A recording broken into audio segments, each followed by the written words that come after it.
We have been the sufferers, and now we are the builders. And my God, how they built, and what they built.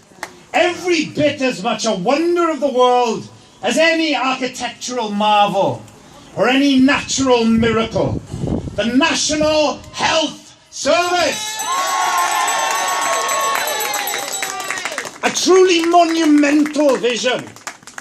The result of true representation, of real advocacy. A symbol of equality, of fairness, and of compassion. The nation that swept the post-war Labour government into power was made up of a people who had faced the horrors and the hardships of the Second World War and had bound together as one community to overcome them. They had been sustained and inspired by their feeling of comradeship and their sense of responsibility for their fellow man and woman, compelled to help those in need and those struggling in the face of hardship. These were the experiences that shaped them, and this was the vision of life that the welfare state was born out of. Faced with an enemy that sought only to divide, the National Health Service strove for unity. Where they traded in fear-mongering and blame and exploitation of the vulnerable, the NHS represented compassion and generosity and acceptance. Where they slavered with voracious self-interest, the NHS symbolised courageous self-sacrifice for the good of all.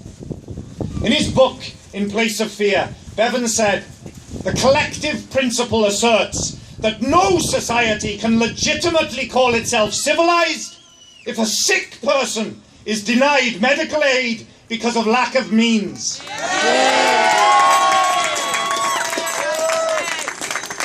No society can legitimately call itself civilised. Now that begs the question, what sort of society do we want to be?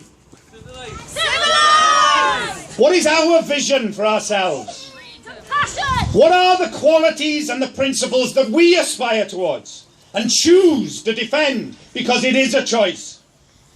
Do we want to be a society that is fractured, divided, disconnected?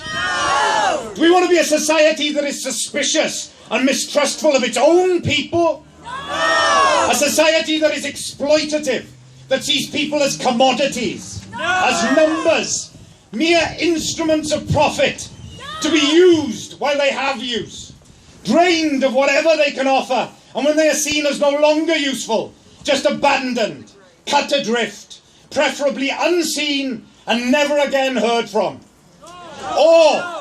Or do we want to be a society where each person is recognised, where all are equal in worth and value, and where that value is not purely a monetary one? A society that is supportive, that is inclusive and compassionate, where it is acknowledged that not all can prosper, where those who are most vulnerable, most in need of help, are not seen as lazy or scrounging or robbing the rest of us for whatever they can get, where we do not turn our backs on those facing hard times. We do not abandon them or exploit their weakness, because they are us. If not now, then at some point and inevitably, they are us. We are not afraid to acknowledge that we can be ailing, that we can find ourselves weak, that we can be infirm, and that we all, at some point, need help. We don't shy away from that hard truth. We embrace it, because in that way, together, we are always strong. We leave no one behind. We only say we've crossed the finish line when the last of us does. Absolutely. Because no one is alone, and there is such a thing as society.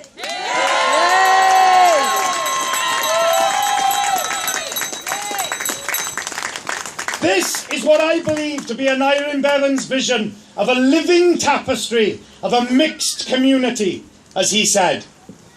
At a time now when people mistrust politicians as being too professional, too disconnected, no longer representing the voice of the people they have been elected to serve, but more likely to represent the voice of wherever the money is.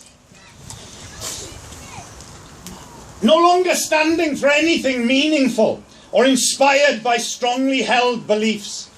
At a time like this, a man like Aneurin Bevan seems like a mythical creature, like a unicorn perhaps, or perhaps more fittingly, a dragon.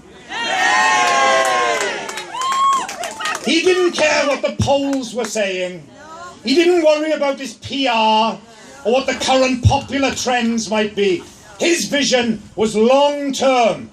It was far-reaching, visionary in its scope, and revolutionary in its effects. He had cast-iron integrity and a raging passion. This was a man who had no fear in standing up for what he believed in, and he made no bones about how he felt. This was a man who publicly stated no amount of cajolery and no attempts at ethical or social seduction can eradicate from my heart a deep, burning hatred for the Tory party.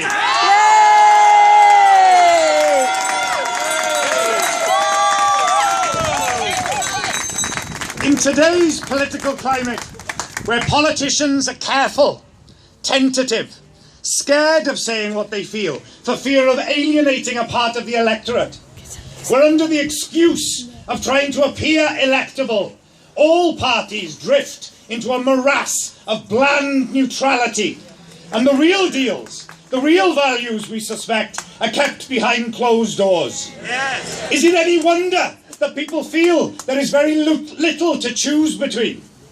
Bevan said, "We know what happens to people who stay in the middle of the road. They get run down." So when people are too scared to say what they really mean, when they're too careful to speak from their hearts, when integrity is too much of a risk, it's no surprise that people feel disengaged with politics.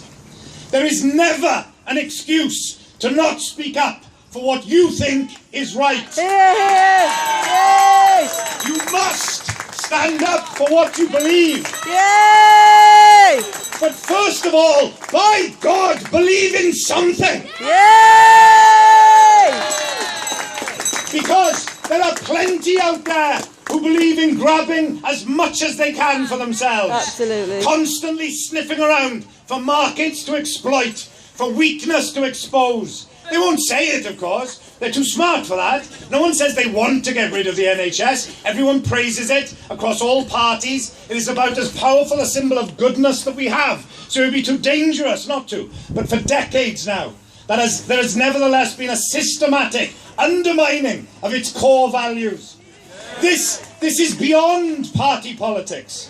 The Labour government arguably did as much damage to the NHS as any Tory or coalition-led one. Yay! This is about who we want to be as a nation and what we believe is worth fighting for.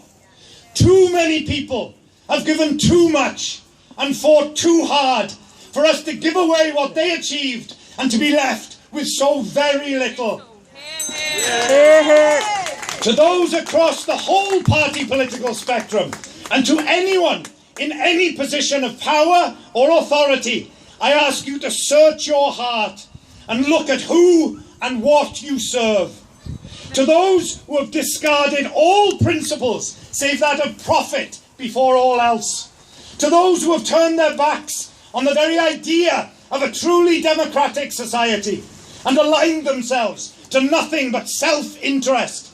To those who have betrayed the vision of equality and justice and compassion for all, that vision that provided the crucible from which came forth the National Health Service. I say to you, as Aneurin Bevan said in Trafalgar Square in 1956, you have besmirched the name of Britain. You have made us ashamed of the things of which formerly we were proud. You have offended against every principle of decency, and there is only one way in which you can even begin to restore your tarnished reputation. Get out!